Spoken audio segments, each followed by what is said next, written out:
तो हमारा परिवार भी बाबा के आनंद मार्ग के संपर्क में आ गया। सब कहानी तो नहीं, बहुत शॉर्ट शॉर्ट में अच्छी अच्छी छोटी छोटी बताऊंगी। तो आनंद मार्ग में दीक्षा मिल गई, और दीक्षा होने के बाद, दीक्षा की भी तो बड़ी कहानी है, अच्छा जल्दी जल्दी बताती हूँ। तो जब पता चला कि आनंद मार्ग नाम की कोई संस्था है, तो मेरी माँ ने कहा कि उनकी कोई किताब उताब अगर है तो लाके दीजिए, किताब पढ़ेंगे।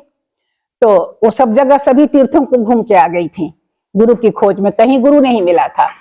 तो बाबूजी तो किताब पूछ रहे थे, तो उस समय आनंद मार्ग नाम की एक पुस्तक पहली छपी थी, वो किताब उनको मिल गई। अब किताब में क्या जादू था कि जब अम्मा उस किताब को पढ़ने लगी, पढ़ती थी, खुद तो पढ़ती भी नहीं थी, मतलब बाबूजी पढ़ के सुनाते थे तो अम्मा सुनती थी, तो सुनते सुनते ही उनको समाधि लग जाती थी बातें सुन के। तो उनको लगा कि इस किताब में कोई जादू है, जादू टोना है, इसको फेंक दीजिए, मत नहीं पढ़िए, क्योंकि मेरा तो होशोहवास गायब हो जाता है, मैं काम नहीं कर पाती हूँ। तो लोगों ने बताया, जो साधक थे पुराने, उन्होंने कहा कि बाबा भगवान है। अम्मा कहें कि भगवान है तो जानना होगा उनको। तो बाबूजी, तो अम्मा ने कहा बाबूजी से कि आप ऐसा करिए ना, अगर वो भगवान है तो सबके लिए आए हैं, तो आप उनसे पूछिए ना खुद ही कि वो क्या है और क्या चाहते हैं, भगवान है कि नहीं है। और अगर भगवान है तो हमको दर्शन दीजिए। तो बाबूजी ने एक पोस्ट कार्ड लिखा, पोस्ट कार्ड में यही लिखा कि क्या स्याही मिट नहीं सकती कि तू मजबूर है। क्या मेरे संस्कारों की स्याही इतनी काली है और आप इतने मजबूर हो कि आप हमारा उद्धार नहीं कर सकते। इनका कहना है कि अगर तुम भगवान हो, अगर आप भगवान हो तो मुझे दर्शन देने के लिए, कविता में उन्होंने लिखी, कविता में लिखी कि दर्शन देने क्यों नहीं आते हो। एकदम स्पष्ट जमालपुर चिट्ठी भेजी गई, पोस्ट कार्ड, और 1 सप्ताह के अंदर जवाब आ गया कि आचार्य से मिलो, बस 3 अक्षर। तो उसके बाद आचार्य की खोज हुई और दीक्षा हुई, और दीक्षा के होने के समय से ही बड़ी सारी अनुभूतियां होने लगी। जमालपुर गए, बाबा का दर्शन हुआ, मेरे पिताजी का पर्सनल कांटेक्ट हुआ, बहुत सारी बातें हुई और सब में अद्भुत प्रक्रिया चली। लेकिन खास जो कहानी सुना रही हूँ, कैसे बाबा अपने को रिवील करते हैं। जब मेरे पिताजी का पर्सनल कांटेक्ट हो गया तो मेरी माँ का भी मन किया, क्योंकि देखिए मुमुक्षु तो स्त्री भी हो सकती है, बल्कि माँ अधिक मुमुक्षु थी।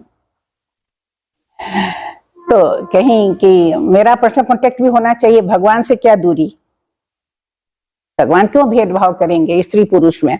सबने कहा कि स्त्रियों का पर्सनल कांटेक्ट नहीं होता है, वो कहे कि नहीं मेरा क्यों नहीं होगा, आप एक बार परमिशन मांग के देखिए। और तो हमारे उस समय थे उन्हें दादा ही थे जीएस, तो उन्होंने बाबा से कहा तो बाबा राजी हो गए। तो मेरे ख्याल से वो पहला पर्सनल कांटेक्ट था किसी महिला का आनंद मार्ग में, 1961 की बात है ये। तो आप लोग जमालपुर कोई गए हैं मालूम नहीं है, जो लोग पुराने साधक है जानते हैं, जमालपुर का जो बाबा का कमरा है ना, एक रूम है, उसमें इधर से भी दरवाजा, इधर से भी दरवाजा। तो बाबा अक्सर गेट से आके इस दरवाजे से घुसते थे और चौकी पर उनका बिछाता, चौकी पर बैठते थे। और ये दरवाजा जो था एक छोटे कमरे में खुलता था, और उस छोटे कमरे में मार्गी लोग, महिलाएं बैठती थी, और जो मार्गी दादा लोग थे वो बाबा के रूम में ही बैठते थे। तो अम्मा को कहा गया कि आज आपका पर्सनल कांटेक्ट होगा, आप जाके रूम में बैठिए। अम्मा जो है छोटे कोने में दरवाजे के पास चुपचाप बैठ गई, और बाबा जब आए गेट से तो सरगर्मी कुछ हो जाती थी ना, लोग वक्त दौड़ते थे, लेकिन उस दिन अम्मा को कुछ सुनाई नहीं पड़ा। और अचानक उन्हें देखा कि बाबा सामने आकर के चौकी पर बैठ गए हैं, मंद मंद मुस्कुरा रहे हैं और दोनों पैर उठा करके पालथी लगाकर बैठे हैं। आप जानते हैं उनका कितना आकर्षण था, है ना। श्री कृष्ण थे वो, उनके विन्यास में, उनके चेहरे में, उनकी बोली में, उनकी मुस्कान में, उनकी दृष्टि में अद्भुत आकर्षण था। उस आकर्षण की डोर से बंधी अम्मा एकटक देख रही थी और आगे चली आई, ठीक बाबा की चौकी के पास। बाबा मुस्कुरा रहे हैं। देखिए कैसे मन की बात मन ही मन होती है। प्रणाम करने से पहले, मेरी माँ राम की भक्त थी, राम की परम भक्त थी, और बाबा खुद बोले थे कि उनको रामायण पूरा मुखस्त था। तो उन्होंने कहा रामायण की चौपाई पढ़ते हुए, सो नयन गोचर जासु गुण नित नेति स्तुति, सो नयन गोचर जासु गुण नित नेति श्रुति गावहीं, जीति जीति पवन सम मम निरस करी, मुनि ध्यान कब हूं को पावही। क्या आप वही सत्ता है, वेद पुराण नीति जिनका गुणगान करते हुए थकता नहीं है? क्या आप वही सत्ता है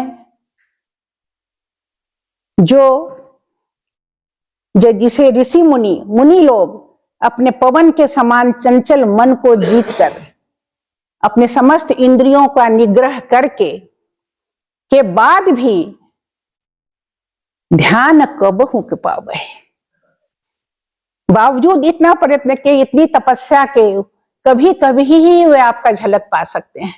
क्या आप वही साक्षात मेरी आंखों के सामने बैठे हुए हैं? यह प्रश्न उन्होंने रामचरितमानस के श्लोक के साथ, चौपाई के साथ बाबा से किया। बाबा भाव में मुस्कुराते रहे और मां एकटक निहारती रही।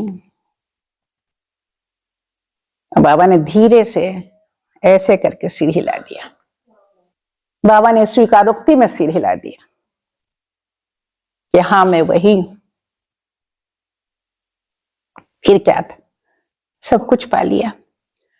मन का सारा जो द्वंद्व था वो मिट गया, जो चाहता था मन वो पा लिया। तो मनुष्य क्या कर सकता है? मनुष्य सिवाय उनके चरणों में समर्पण के अलावा क्या कर सकता है? तब मेरी मां साष्टांग प्रणाम में ये हो गई। साष्टांग प्रणाम कर लिया बाबा को। जब साष्टांग प्रणाम किया तो मन में यही इच्छा थी, एक बार तो चरण स्पर्श करना बनता है। यदि आप स्वयं भगवान हैं तो मेरा अधिकार है कि मैं आपके चरणों का स्पर्श करूं। और यह भावना लेते ही बाबा ने दोनों पैर नीचे रख दिए।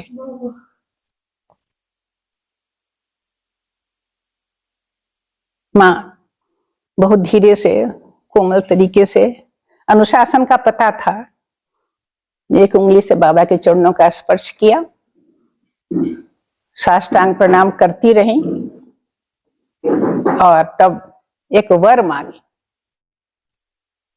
देखिए, शिष्य को जब पता चला कि भगवान स्वयं मेरे सामने बैठे हैं तो उनसे उनकी इच्छा हुई कि मैं वर मांगू।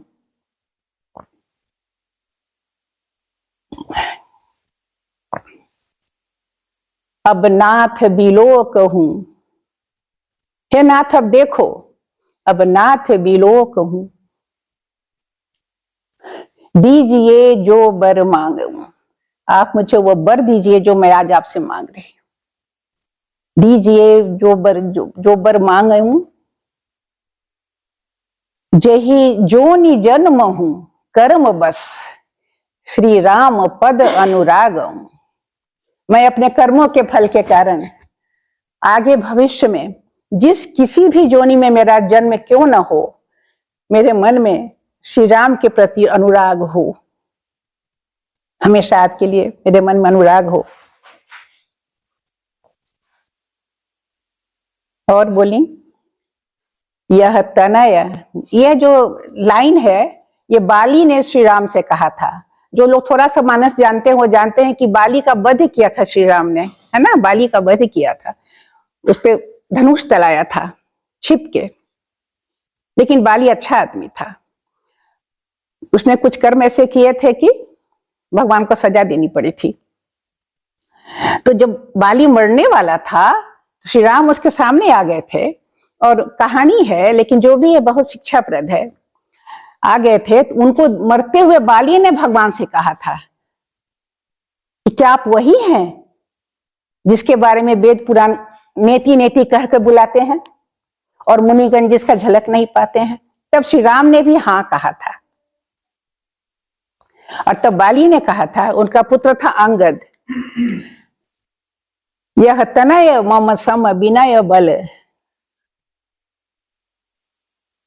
प्रभु कृपा पात्र अब कीजिए। ऐसी है।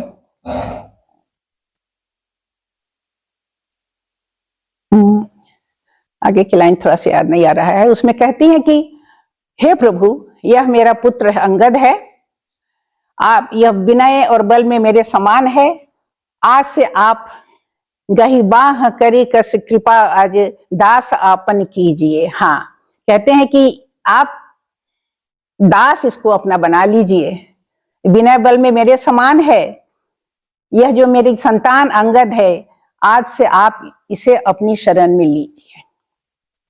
तो देखिए माँ का मन, जब उन्होंने स्वयं भगवान के दर्शन किए तो उनकी यही इच्छा हुई कि मेरी सभी संतानें प्रभु की शरण में आ जाएं और वे सांसारिक दायित्व से हमेशा के लिए मुक्त हो जाएं, कि अब मुझे इस संसार में कोई दायित्व नहीं निभाना है सिवाय साधना के और आपके चरणों में मन लगाने के। तो ये मेरे बच्चे, उस समय हम लोग 6 भाई बहन थे और एक कजन भी था हमारा 2, वो भी मार्गी थे। ध्यान से माँ ने एक एक बच्चे का नाम लेकर के बाबा से कह दिया कि आप सबको आज से मैं सभी दायित्वों से मुक्त होती हूं, आप इन्हें ग्रहण कीजिए और अपना दास बना के रखिए। बाबा ने उस समय भी स्वीकारोक्ति की कहा, मतलब मुख से बोले ठीक है माँ। और मैं कहती हूं कि आज तक बाबा अपना दायित्व निभा रहे हैं। अब माँ का कार्य पूरा हो गया था, सगुण और निर्गुण का भेद समाप्त हो गया था। अगुण ही सगुण ही नहीं कुछ भेदा, वो जान गए थी। और तब एक बात पूछी जो उनके मन में होता था कि आनंद मार्ग में है ना कि मूर्ति पूजा नहीं करनी है ना। वो तो राम की तो मूर्ति की पूजा करती, फोटो की पूजा करती थी ना, और खूब भजन गाया करती थी। तो माँ बाबा से बोली कि बाबा, क्योंकि भजन गाना स्वाभाविक है ना, तो बोलती कि बाबा भजन गा सकती हूँ। क्योंकि बड़ा कठोर नियम था आनंद मार्ग में, उस समय तो बहुत कट्टरता थी। बाबा भजन गा सकती हूँ? बाबा बोले कि हाँ गा सकती हो, मीरा कबीर के भजन गा सकती हूँ, वो 4 हाथ 8 मुंह वाले भगवान का नहीं। बाबा इसको बोले और माँ का पर्सनल कॉन्टेक्ट समाप्त हो गया। तब यही बताया ना किस प्रकार उन्होंने खुद को रिवील किया। और जब से साधना मिली, साधना तो बहुत मनोयोग से करते ही थे सब कोई, तो अस्वाभाविकता जो बाबा जो लिखे हैं जीवन वेद में कि मनुष्य में अनेक प्रकार के लक्षण प्रकट होते हैं ना साधना करने से। जब महाभाव उत्पन्न होता है तो क्या होता है, मनुष्य अस्वाभाविक हो जाता है। तो बहुत अस्वाभाविक हो गई थी मेरी माँ। जल में, थल में, अनल अनिल में, आग में, पानी में, हवा में, सर्वत्र जब भगवान के ही दर्शन होते हैं, है ना, तो क्या होता है, आत्म सिद्धि होती है। आत्मज्ञान यही है कि मैं जो हूं वही सब व्याप्त हैं, वे कण कण में व्याप्त हैं। इस भावना की अनुभूति ही आत्मज्ञान है। तो बाबा की परम कृपा से मेरी माँ को आत्मज्ञान प्राप्त हो गया था। और मुंगेर में धर्म महाचक्र हुआ 62 का। तो महाचक्र अटेंड करने के बाद तो लगभग वो मतलब बिल्कुल ही असामान्य हो गई। जैसे घंटों साधना करना था, करती थी, कभी रोती थी, कभी हंसती थी, और बीच बीच में उठ के काम भी करती थी। और एक बार तो ऐसा, बाबा सब जगह दिखाई पड़ते थे, तो एक बार ऐसा हुआ कि रोटी पका रही हैं। उस समय लकड़ी का चूल्हा हुआ करता था घर में, कोयला भी नहीं था। लकड़ी का चूल्हा पे रोटी पका रही थी और हम लोग ने देखा कि उन्होंने आग में हाथ डाल दिए दोनों। तो हम लोग डर गए, तो हम लोग क्या कर सकते हैं, तो बाबूजी आकर के उनको उठा के अलग किए। यही बोले, नहीं बाबा, नहीं बाबा, यही बोली, बाबा बाबा करके आग में हाथ डाल दी। जब शांत हुई तो हम लोगों ने पूछा कि क्यों ऐसा किया। हाँ, लेकिन आश्चर्य था कि उनके हाथ बिल्कुल जले नहीं थे, दहकते अंगारों पे उन्होंने हाथ डाल दिया था। तो हम लोगों ने जब शांत होने पूछा कि अम्मा ऐसा क्यों की, तो बोले कि हमको बाबा उसमें दिखाई पड़ रहे थे और जब बाबा जाने लगे तो मैं उनको रोकने के लिए पकड़, बाबा दिखाई पड़ना बंद, अलग हो रहे थे ना, तो हम उनको पकड़, एकदम सहजता से बोली। स्नान करती थी तो हंसती रहती थी, खिलखिला के हंस रही है, पानी से खेल रही है, कितने घंटों पानी डाल रही है, अपने ऊपर डालते जा रही है, हंस रही है, खूब हंस रही है, पानी में भगवान है, बाबा के साथ खेल रही है। तो एक बात ऐसा हुआ कि ऐसे ही नहा के निकली, उसके पहले वो झाड़ू लगाई थी, आंगन बहुत बड़ा था, झाड़ू लगा के सारा कूड़ा इकट्ठा कर दी थी। फिर स्नान करने गई, स्नान करके जब आई, स्नान करते करते ही उसको पता नहीं क्या भाव आया कि आधे कपड़े पहन के ही लगी पूरे आंगन में नृत्य करने, भाव विभोर नृत्य करने, थिरक थिरक के नृत्य करने लगे। किसी तरह हम लोग पकड़ के उसको कपड़ा उपड़ा पहनाए, सोचा कि शांत हो जाएगी, लेकिन नहीं। फिर हमने देखा, हम लोग तो बिल्कुल ये हो गए थे, करें तो क्या करें। वो जो कूड़ा पड़ा था उसके पास पहुंच के हंसते हुए उस कूड़ा से बच्चे की तरह खेलने लगी। कूड़ा उठा उठा के अपने देह पे डाल रही, कूड़ा उठा उठा के अपने देह पे ऐसे डाल रही, वैसे डाल रही है, खूब खिलखिला के हंस रही आनंद में। उसी समय बाबा प्रकट हुए। यह बात कहानी नहीं है, ये सच है। बाबा प्रकट हुए और डांटे, क्या कर रही हो तुम? बाबा बाबा बाबा बाबा खुश हो गई, क्या कर रही हो तुम, क्या है ये? तो वो बोले कि बाबा आप, बाबा। तो बोले कि नहीं, ठीक से देखो क्या है ये। तो बोले बाबा कचरा है, कूड़ा है, तो क्यों इसे खेल रही हो? डांटे, कभी ऐसा नहीं करोगी। डांटे तो डर गई। ऐसा हम लोग देख रहे हैं, वो माँ, बाबा को माँ ही देख रही है, हम लोग खाली माँ का आचरण देख रहे हैं, जो वो बोल रही है, बाबा को तो हम नहीं सुन पा रहे। बाबा बोल रहे, ना बाबा, ना ना बाबा, अब कभी ना, अब कभी ना, ऐसे से करने लगी। जब ऐसी स्थिति जब हुई उनकी, तो बाबा के पास जाना पड़ा था बाबूजी को जमालपुर, और कहते कि बाबा हमारी पत्नी तो बिल्कुल ही अस्वाभाविक हो गई है, सामाजिक कार्य, पारिवारिक कार्य करना भी मुश्किल हो गया है। तो बाबा बोले कि कोई बात नहीं, सेकेंड लेसन दिला दो। उसके बाद उनको सेकेंड लेसन प्राप्त हुआ था। ये जमालपुर की घटनाएं हैं।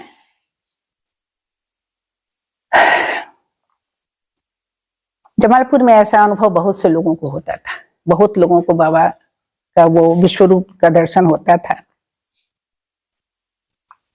इसीलिए तो कहते हैं ना, श्री रसखान, जो रसखान कवि का नाम सुना है?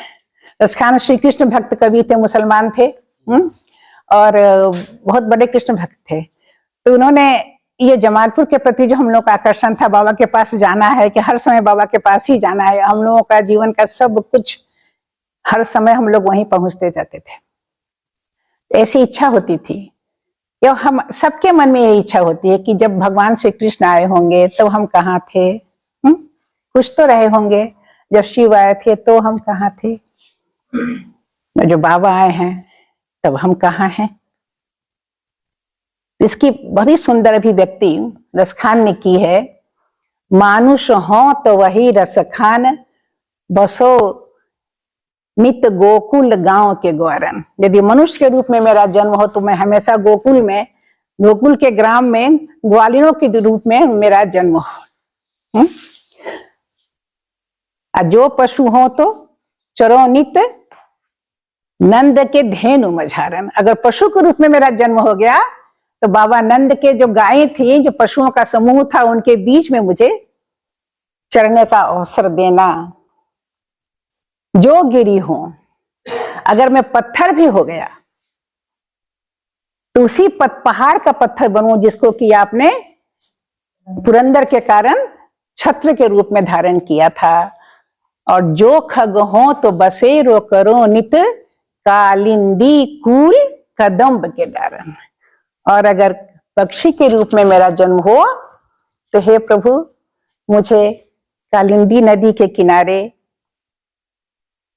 जो इसका वृक्ष है, कदम्ब का वृक्ष है, उसी के ऊपर वास करने की सुविधा देना। यह जीव की इच्छा रहती है कि भगवान जहां हो हम उनके आसपास रहें, और इसी इच्छा का यह फलस्वरूप था। हमारे मन में भी बचपन से यही था कि मैं क्या थी कृष्ण के समय। कृष्ण की भक्ति बहुत ज्यादा थी मन में। बचपन से 5 साल की उम्र से ही कृष्ण को याद करती थी, ध्यान करती थी, यही कहती थी कि भगवान मैं कहाँ थी, और मैं भी होती तो कितना अच्छा होता, कृष्ण को देखा होता। तो बाबा ने तो हम लोग को दर्शन दे ही दिया, अपने को रिवील भी कर दिया, प्यार भी बहुत दिया।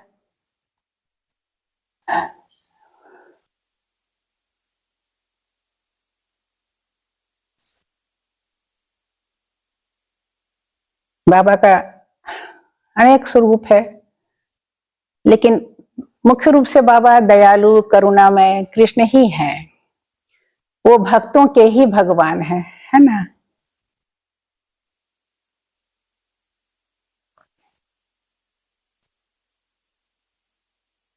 और वे अंतर्यामी थे, है ना। हम लोग जानते हैं कि वे अंतर्यामी थे, मन की बात जानते थे, सभी प्रकार की रोग व्याधि को दूर कर सकते थे, अपने शिष्यों के ऊपर आने वाले संकटों का परिहार कर देते थे, और ऐसा सब काम वो हरि के रूप में करते थे। दादा ने बोला ना, ये हरि कथा है, तो बाबा हरि हैं, क्योंकि हम नहीं जानते कि हमारी भलाई किस में है।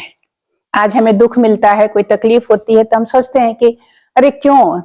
हम लोग नहीं सोचते हैं, अच्छे साधक नहीं सोचते हैं, लेकिन ज्यादातर लोग सोचता है। लेकिन हम ये जानने हैं, अगर हम लोग हरि के संपर्क में है तो निश्चित रूप से वे हमारा संस्कार क्षय करा रहे हैं, कहीं ना कहीं हमारी रक्षा कर रहे हैं वो। तो जो रक्षा करने का, जीवन दान देने की एक कहानी मैं सुनाती हूँ, और मृत्यु की भी एक कहानी सुनाती हूँ। मेरा छोटा भाई था, है मतलब जब हम लोग मार्ग में आए तो मैं 12 वर्ष की थी, और वो 6-7 साल का था, और सब लोग हम लोग यंग ही थे। तो छोटा सा बच्चा था, लेकिन उसकी आयु नहीं थी, उसकी आयु नहीं थी, बल्कि सभी लोगों ने कह दिया था, सभी ज्योतिषियों ने, कि ये 8 साल से अधिक नहीं जिएगा, और नहीं जिएगा, चाहो तो आप लोग इसको दान कर दीजिए, है ना। धार्मिक क्या होता है, बोले कि आप इसको तीर्थ में दान कर दीजिएगा, बच्चे को तो बच जाएगा। तो हम लोग जगन्नाथपुरी जब गए थे तो वहां के पंडों ने उनको उसको लेने को आतुर थे कि इसको, इतना तेज बच्चा था, आप इसको दे दीजिए, ये बच जाएगा। लेकिन मेरी माँ तैयार नहीं हुई, बोली कि मैं इन सब चीजों का विश्वास नहीं करती, अगर जब राम मेरे हैं तो वही इसकी रक्षा करेंगे, और नहीं अगर जाना होगा तो जाएगा। क्योंकि ऑलरेडी 2 बच्चे खो चुकी थी, 3, घर में लड़का होता ही नहीं था दूसरा। तो जब हम लोग मार्ग में आ गए तो चर्चाएं तो चलती है ना, सब लोग आपस में, जमालपुर में सब लोग जानता था कि ऐसा इस ग्रह है, इस बच्चे पर मार्केस ग्रह है। तो संजोग से हम लोग जमालपुर में थे, और वहां पे कुआं है, जैसे यहाँ आनंद नगर में कुआं है ना, हर जगह जमालपुर में गेट के पास ही खूब बड़ा कुआं है, पानी की व्यवस्था वहीं से होती थी। तो वो लड़का खेलते खेलते कुआं पे पहुंच गया, और बाबा के दर्शन करने के लिए, बाबा उस समय गेट से आए, तो भाग के बाबा के पास पहुंच गया दर्शन करने। उस समय बाबा रुक गए, उसके सिर पे हाथ रख करके कुछ मंत्र बोले। वो ये कृत्य हम लोगों ने नहीं देखा, मार्गियों ने देखा होगा। और जैसे ही बाबा ने ऐसा किया, सभी मार्गियों को यह विश्वास हो गया कि अब इसका जीवन की रक्षा हो गई है। और सचमुच ही संस्कार सच बहुत हुए, लेकिन आज भी वो जीवित है, आज भी वो जीवित है। तो निश्चित रूप से केवल बाबा की इच्छा से ही जीवित है हमारे घर में। और एक मृत्यु की कहानी सुनाती हूँ। हमारे घर में एक मेरी बड़ी बहन के 6 बच्चे हैं, उसमें से चौथे नंबर की जो बेटी है, उसका जन्म बड़ी विकट परिस्थितियों में हुआ। कैसे गांव में थी और शहर जा रही थी प्रसव के लिए, तो ट्रेन में ही उसका प्रसव का समय आ गया, तो कहाँ जाके उसका बड़ा संघर्षपूर्ण था जीवन। विकट परिस्थिति में उसका जन्म हुआ। और जब वो 6 महीने की होने वाली थी, तो हम लोग तो बाबा के पास पहुंचे, बाबूजी कि आप उसका नाम बताइए। अब जानते हैं ना, एकदम कहा ना, जो जमालपुर में गोकुल धाम में ही रहने का सुख था, जब चाहे चले जाओ, जब चाहे बाबा से बात कर लो। तो उसे जाके बाबा से पूछे कि बाबा घर में बेटी हुई है, उसका नाम बता दीजिए। बाबा गंभीर होकर बोले, अनीता। ऐसे तो बाबा खुश रहते हैं, लेकिन गंभीर होकर बोले अनीता। तो बाबूजी भी चुप रहे। बाबा गंभीर हैं तो वो भी चुप हैं। फिर बाबा बोलते हैं, अनीता का मतलब जानते हो? नहीं बाबा, अनीता का मतलब जो किसी बंधन में बंधा हुआ नहीं है। ऐसी बात जब समाचार आया तो सबके मन में खटक तो गया कि बाबा इतना स्पेशल नाम दिए, उसको अर्थ भी बता दिए कि जो बंधन में नहीं है। वो बच्ची अच्छी साधिका, विनम्र, सुहृद, मीठी, बाबा की भक्त, सब काम में बाबा के आगे रहती थी। उसके व्यक्तित्व में ही एक चार्म था। लेकिन 40-42 साल के होते, पहले तो उसका विवाह बहुत समय तक नहीं हुआ, बहुत संघर्ष हुआ। 40-42 साल के होते होते ही वो उससे संसार छोड़ दिया। तो बाबा ने तो उस समय हिंट किया था, इसलिए जब वो गई तो हम लोगों ने मन को समझाया। बाबा तो पहले ही बता दिए थे, है ना, उसका इतनी ही आयु थी, छोटी आयु थी। लेकिन उसके साथ एक ऐसी घटना, अनेक घटनाएं घटी थी। एक घटना जो मैं बताती हूँ, उसकी मृत्यु बाबा के जाने के बाद हुई है। 97 में जब बाबा शरीर छोड़कर चले गए, तो हम लोग दिल्ली का गदईपुर क्वार्टर बाबा का है, हम लोग वहां गए थे। और वहां हमने अनीता को भी बुला लिया था, क्योंकि उसके विवाह के लिए लड़का और का देखना था। तो मैं विशेष रूप से मौसी लगी उसकी, उसको बुला के लाई कि चल तू वहां, हम लोग लड़का खोजते रहते थे। आ तो गई वो। आने के बाद जो हुआ लौकिक बातें छोड़े, हम लोग बाबा के कमरे, गरीबपुर का बाबा का कमरा कितने लोग गए हैं, देखे होंगे। बाबा वहां रुके हुए हैं उस कमरे में, दिल्ली में है गदईपुर बाबा क्वार्टर। तो वहां हम लोग बाबा के कमरे में गए, दादा से आग्रह पूर्वक दरवाजा खुलवा करके सब लोग गए, प्रणाम करके साधना करके हम लोग आ गए। वहां चौकी पर, जैसा हर जगह होता है, बाबा का फोटो चौकी पर रखा हुआ था, बाबा की चप्पल भी नीचे रखी हुई थी। तो हम लोग करके आ गए। कुछ ऐसा हुआ कि वो पीछे रह गई, शायद साधना में बैठी थी, हम लोग उसको नहीं देखे, हम लोग बाहर आ गए, वो अंदर ही रह गई। और जब थोड़ी देर के बाद बाहर आई तो बोली कि मौसी मेरा काम तो हो गया, बहुत बहुत धन्यवाद। तो हम समझे क्या, किस काम की बात कह रही है, क्योंकि हम लोग शादी ब्याह सोच रहे थे। तो बोली, आग्रह पूर्वक कहा कि बोलो ना क्या बात है। तो बोली कि आप लोग चली गई तो बाबा साक्षात चौकी पर बैठे हुए थे और उनके दोनों पैर नीचे थे, और मैंने उनका पैर छूकर स्पर्श किया। और वो हमसे बोले,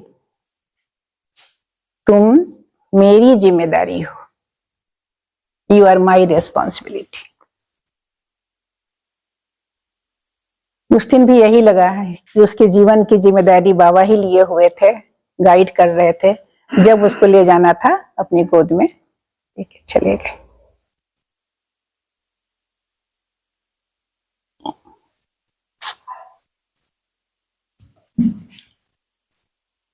ऐसा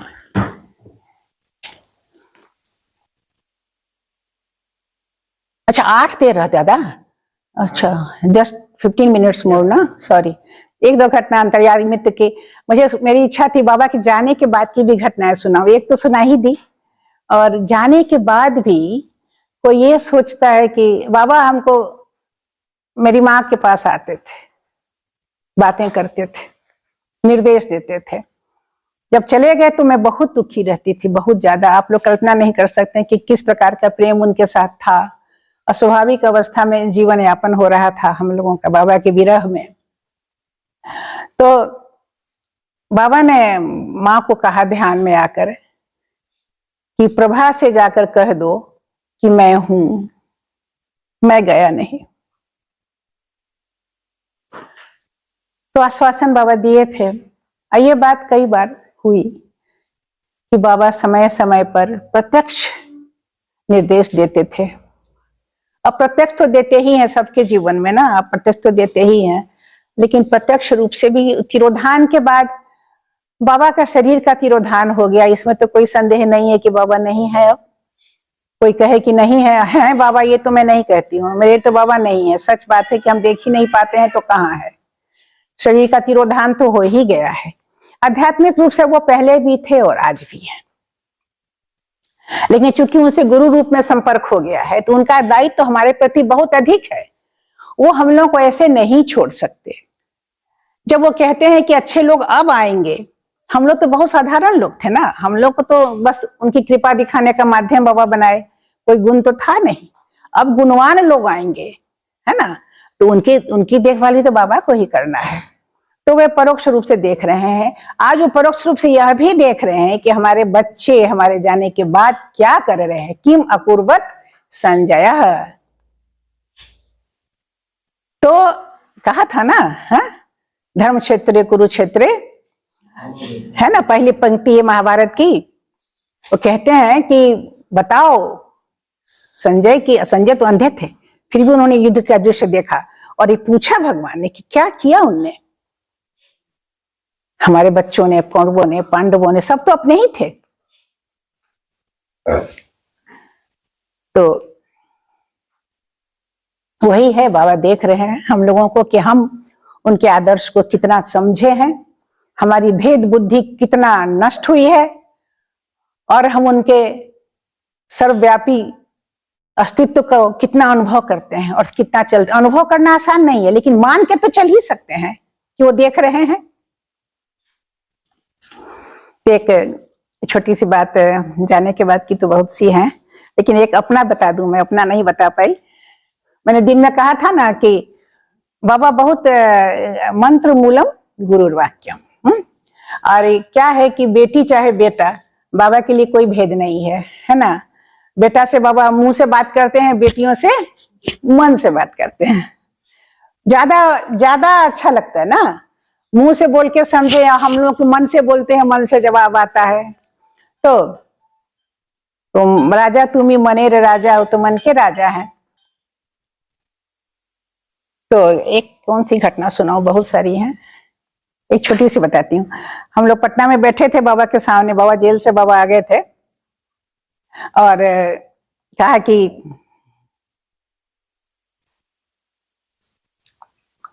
क्या कौन सी सुनाऊं। अच्छा ठीक, शिक्षा पर सुना देती हूँ।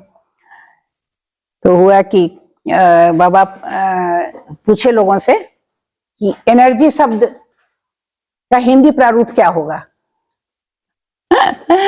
लड़कों से पूछे तो अपने बेटों से, सब बेटा कुछ कुछ बोला कि या शक्ति और कुछ कुछ ताकत, एनर्जी। तो मैं तो उधर बैठी थी मैं धीरे से उठाई, बोली कि बाबा मैं बोलूं। तो बाबा बोले कि हाँ बोलो। तो ले तो कहे कि बाबा, हम बाबा से अपनी भाषा में बोलते थे, घर की भाषा में। बाबा क्रिया शक्ति होता ही, क्रिया शक्ति ऐसे मुंह से निकल गया, बोल दिया हमने क्रिया शक्ति, एनर्जी के लिए हिंदी प्रतिशब्द। बाबा ऐसे करें, जवाब ही नहीं दिए। अब तो मेरा कलेजा ही बैठ गया कलेजा ही बैठ गया। और हमको लगे कि हे भगवान, होता है ना कि क्या बुद्धि मारी गई थी जो हम अपने हाथ उठा करके बोलने गए थे और उस पर से गलत बोल दिए, और बाबा तो है सो जवाब ही कुछ नहीं दे रहे हैं, पसंद भी नहीं आया उनको। यही दिल का दर्द लिए घर वापस आ गई। अगले दिन जब जागृति गए तो बाबा जन दर्शन के लिए आए, और हम जो हैं, बाबा की कृपा से मेरा बड़ा परिवार है, 5 बच्चे हैं मेरे, सब ऐसे ऐसे ऐसे सब छोटे छोटे। मैं सबको लेके हमेशा पीछे बैठती थी ना, कि मैंने हल्ला गुल्ला ना हो तो लेके जाएंगे बाहर, है ना, तो ठीक गेट के पास बैठते थे हमेशा। तो मैं गेट के पास लास्ट में बैठी हूँ, और बाबा जैसे घुस रहे हैं ना हॉल में, ऐसे चल के आए, जैसे आके बैठते हैं ऐसे ऐसे ऐसे प्रणाम करते हैं, ऐसे ऐसे करते हैं। प्रभा जी हैं। बाबा मेरा नाम लेकर पुकार रहे हैं। जी बाबा करके मैं खड़ी हो गई पीछे। देखो जी लगा के बाबा बात करते हैं, प्रभा जी हैं। अब तो मुझे लगा था कि कल वाली ही बात कुछ होगी, गलती निकाली जाएगी, फिर भी ऐसे हाथ करके ऐसे खड़ी हूं। तो बोलते हैं कि कल जो तुमने कहा था कि एनर्जी का प्रतिशब्द होगा क्रिया शक्ति, तो मैं समझता हूं कि ये ठीक है।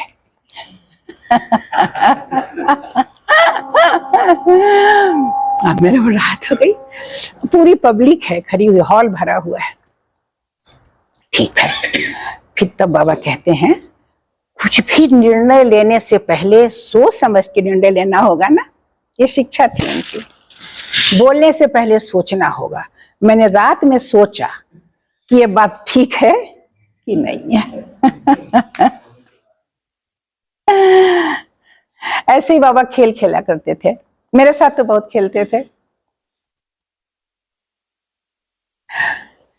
ऐसे एक बार क्या हुआ, कलकत्ता में रिपोर्टिंग हो रही थी, तो दीदी लोगों की रिपोर्टिंग होती थी, आप लोग देखे होंगे ना हॉल में, ऊपर वाले हॉल में, कि मैं दादा लोग ज्यादा रहते थे इधर और दीदी लोग बाएं से रहती थी। दीदी लोगों की रिपोर्टिंग थी। मैं जब सीढ़ी से गई तो बाईं तरफ दीदी के, मैं थोड़ा लेट हो गई। रिपोर्टिंग में जाना तो हमको दादा अलाउ नहीं होता उतना, तो दीदी लोगों की रिपोर्टिंग हो रही थी, लेकिन जनरल रिपोर्टिंग थी, कुछ था याद नहीं है क्या था। तो मैं जाके पीछे से दीदी के पास खड़ी हुई। दीदी लोग फुसफुस कर रही हैं कि बाबा के सामने। रिपोर्टिंग का तब नियम था कि कोई एक आदमी को बाबा आगे बुलाते थे और उससे क्वेश्चन पूछते थे, उससे क्वेश्चन पूछा जाता था। बाबा उन दिनों शब्द चयनिका पे गंध विज्ञान पे बोल रहे थे, प्रवचन चल रहा था। तो उस समय नियम था कि बाबा जो प्रवचन देते थे उसका तुरंत अनुवाद होता था, किताब छपती थी, मार्गियों को बताया जाता था, ये होता था। और उसी पर बाबा प्रश्न भी पूछते थे रात में, 1 सप्ताह के अंदर। तो गंध परिक्रमा करके पुस्तक है शब्द चयनिका में। तो बाबा जैसे कौन सा था गंध, तो हम पहुंचे तो देखिए दीदी लोग कोई आगे बढ़ने को तैयार नहीं है। सोच रहे कौन जाए बाबा के सामने डांट सुनने, किसको ज्ञान है, किसी को नहीं। हम सोचे कि भैया ज्ञान हो चाहे ना हो, ये मौका है ना, ये मौका है, मौका नहीं छोड़े। दीदी हमको भेजिएगा। हमको बोले तो कोई एक तो दी, आपको डर नहीं लगता? तो हम बोले ना। तो करुणा दीदी बोले रही लोगों को डर नहीं लगता है बाबा से। तो बाबा हमको ऐसे धक्का देके हम आगे चले गए, तो खड़े हो गए ऐसे। तो बाबा क्वेश्चन पूछे, रामानंद दादा खड़े थे, रामानंद दादा क्वेश्चन पूछते थे, सर्वात्मानंद भी थे, सर्वात्मानंद दादा थे। तो जो क्वेश्चन पूछे तो गंध से संबंधित ही पूछे। ठीक से तो हमको नहीं आता था, लेकिन थोड़ा बहुत दिमाग लगाया, थोड़ा बहुत सुने थे, विजयनगर क्लास लेते थे तो सुने हुए थे।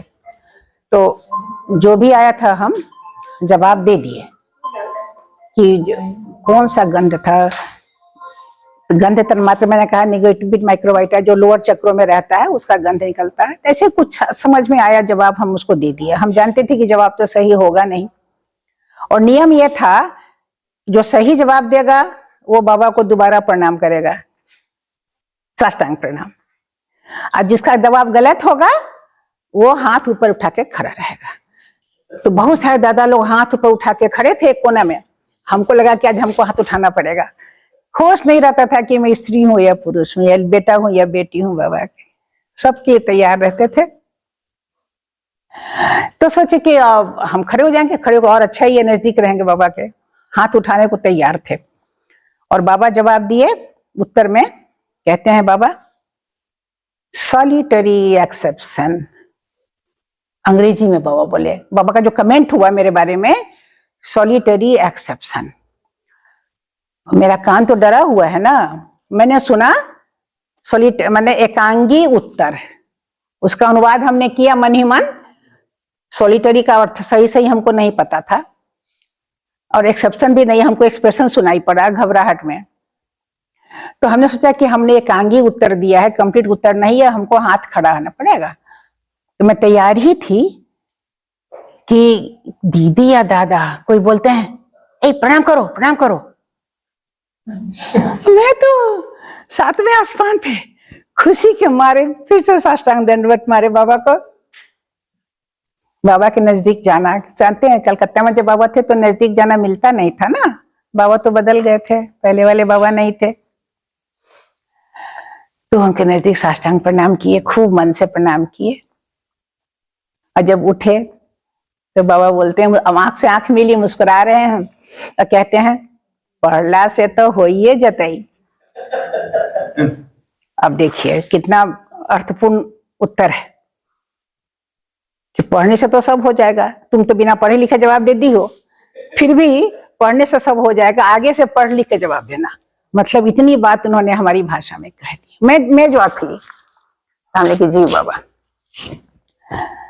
फिर हो गया, इतनी आंखें मिल गई, बाबा से नजदीक हो गई। लेकिन जब बाद में पता किया मैंने बाबा का क्या अर्थ था, बाबा बोले कि among all so many people she is the only exception। हाँ, सॉलिटरी कहते हैं, सॉलिटायर होता है ना, हीरा जो अकेला होता है, सिंगल हीरा को क्या बोलते हैं, सॉलिटायर बोलते हैं ना। एक हीरा जो बड़ा हीरा होता है, डायमंड। तो सॉलिटरी का मतलब एक, ओनली वन। और एक्सेप्शन मतलब अपवाद। मन इतने सारे दादा दीदियों में मैं अकेली अपवाद। बाबा इतना प्रेज किए, इतना खुश हुए। तो ऐसा हुआ, खेल मन में कुछ रहता है, डर रहता है, बाबा की लीला चलती रहती है आनंद की। बाकी सब बोका है जी, बाकी सब बोका है। हाँ, यही एक है सही जवाब देने वाली, बोलिए। हाँ, एक से एक विद्वान लोग हैं ऐसे। तो बाबा चाहते थे कि देखिए, बाबा की बेटियां किसी हाल में कम नहीं है ना। मैं तो दावे से कह सकती हूँ, कहीं भी देखिए धार्मिक संस्था, हमारा कार्यक्रम देखिए, बाहर देखिए, महिलाओं की संख्या हमेशा एक पार होती है, अधिक होती है। हमेशा हम लोग धर्म, बाबा भी तो बोले तुम लोग को सभ्यता का वैनगार्ड बनना है। बहुत समय तक हम लोगों को दबा के रखा गया है, महिलाओं को, है ना। बहुत समय तक अवसर नहीं मिला है, लेकिन जब अवसर मिलेगा तो हम लोग बाबा के काम को पूरी तरीके से करेंगे। जीवन में जो भी दुख आते हैं, सुख आते हैं, तो बाबा से यही कहते हैं कि बाबा अगर ये जिएगा बच्चा तो आपके काम आएगा, है ना। बाली ने क्या कहा, यही भावना रखनी चाहिए अपने संतानों के प्रति कि बाबा वो आपका काम करेगा, बाबा वो आपका काम करेगा, आप अपना काम कराइए, अपना बना के रखिए उनको। यही सबसे अच्छी भावना, अगर संसार की कोई भावना अगर आने वाली है। और कई बातें हुई हैं ऐसा हमारे जीवन में, अभी भी चल रही हैं, कि बाबा की अहेतुकी कृपा से हम लोग सरवाइव करते रहे हैं।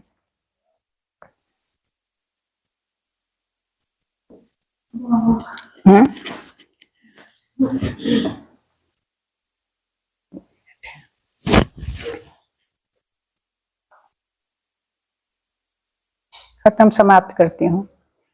बाबा की चर्चा कितना किया जाए। बाबा कहते हैं कि धर्म साधना में शब्दों की कोई आवश्यकता नहीं है, जप क्रिया मानसिक होना चाहिए।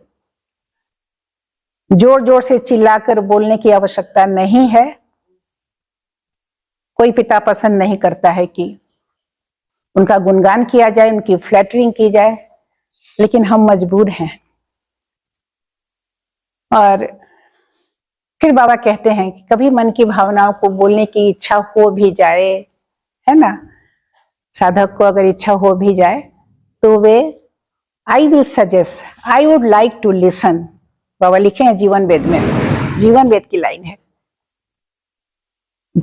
समथिंग लाइक ओम नमस्ते सते सर्वलोकाश्रयाय, नमस्ते नमस्ते चिते विश्व रूपात्मकाय, नमो अद्वैत तत्वाय मुक्ति प्रदाय, नमो ब्रह्मणे व्यापिने निर्गुणाय, त्वमेकं स्मरण्यं त्वमेकं वरेण्यं, त्वमेकं जगत् कारणं विश्वरूपं,